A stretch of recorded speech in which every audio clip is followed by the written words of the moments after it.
May the 19th, 2014. Guys, you're looking at a series of spheres that have fallen out of the sky over China.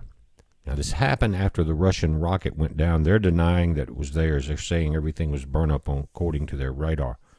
Notice this letter from Congress, May 15th, 2014, to Bolden, who you see in the picture. He's head of NASA.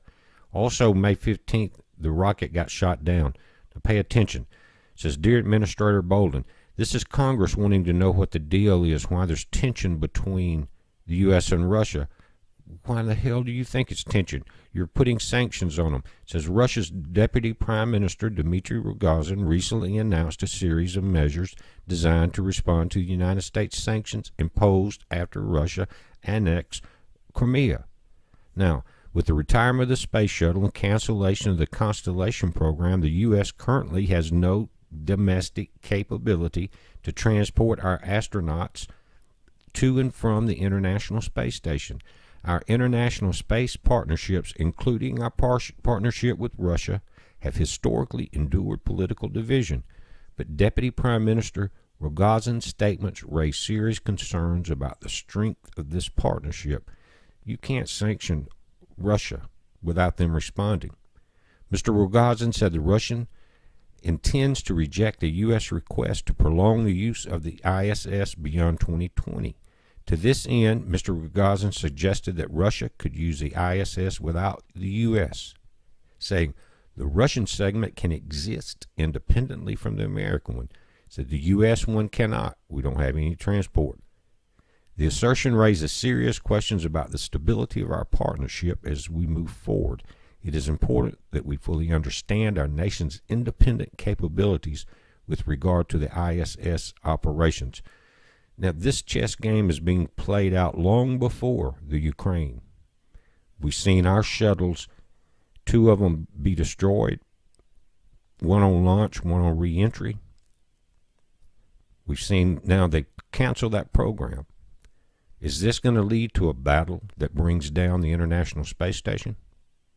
While this new development is not related to access of the ISS for our astronauts in the next few years, it certainly pertains to the strength of our partnership with Russia.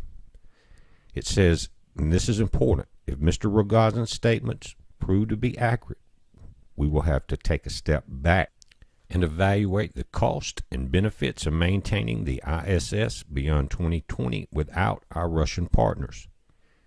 This is that split, guys.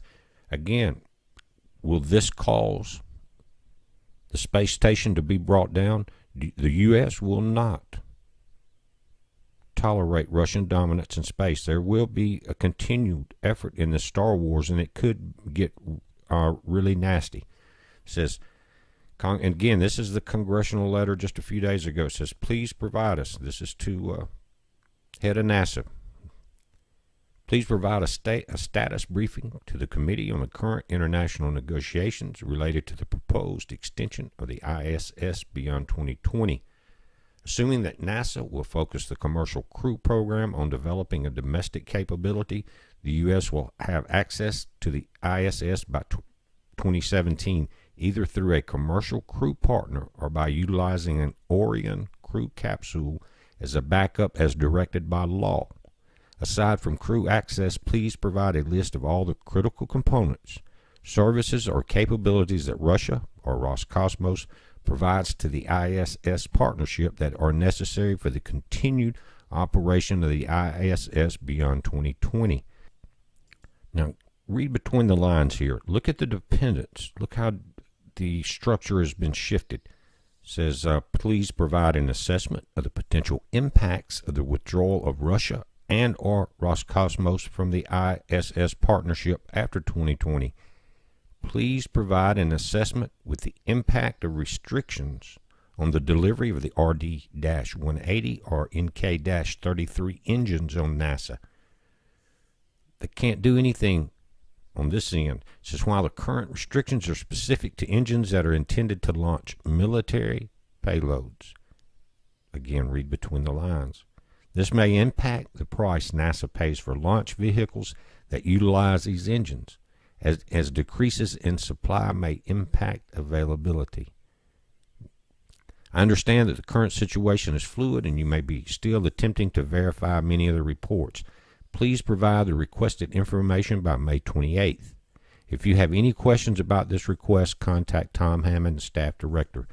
It goes on to, and they're signed out here, guys, that, so what they've got, 9 days to reply to this.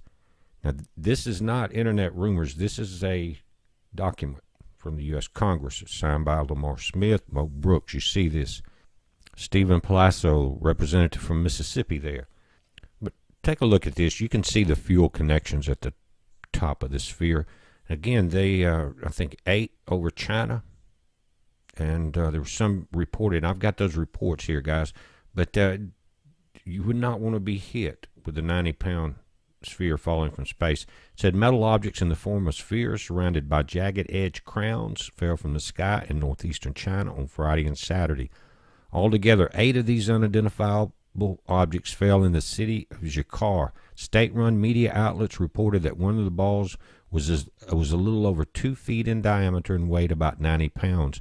Locals saw the fiery balls falling. Some have speculated they are nitrogen boosters from aircraft, citing residual nitrogen gas found in one of the balls. Many online discussions included talk of alien spacecraft. That's not alien. Russian news agency Rio Novosti reported that a carrier rocket malfunctioned and burned up over China on Friday, but that no debris could have reached Earth. Of course not, Putin.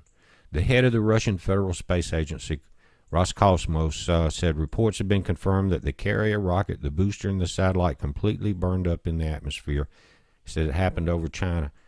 Now, with an expensive communication satellite as its payload, this is another report. Listen, a Russian Proton M rocket broke apart during its 3rd stage last night. That thing was shot down. The unmanned rocket failed at an altitude of 100 miles. We saw that video. But it says from Britain, The Independent says parts were found scattered across the far east of Russia, Siberia, and the Pacific Ocean. Radio Free Europe in Australia, witnesses described seeing what appeared to be large chunks of satellite debris crashing to Earth. Said it was insured for $2.25 million.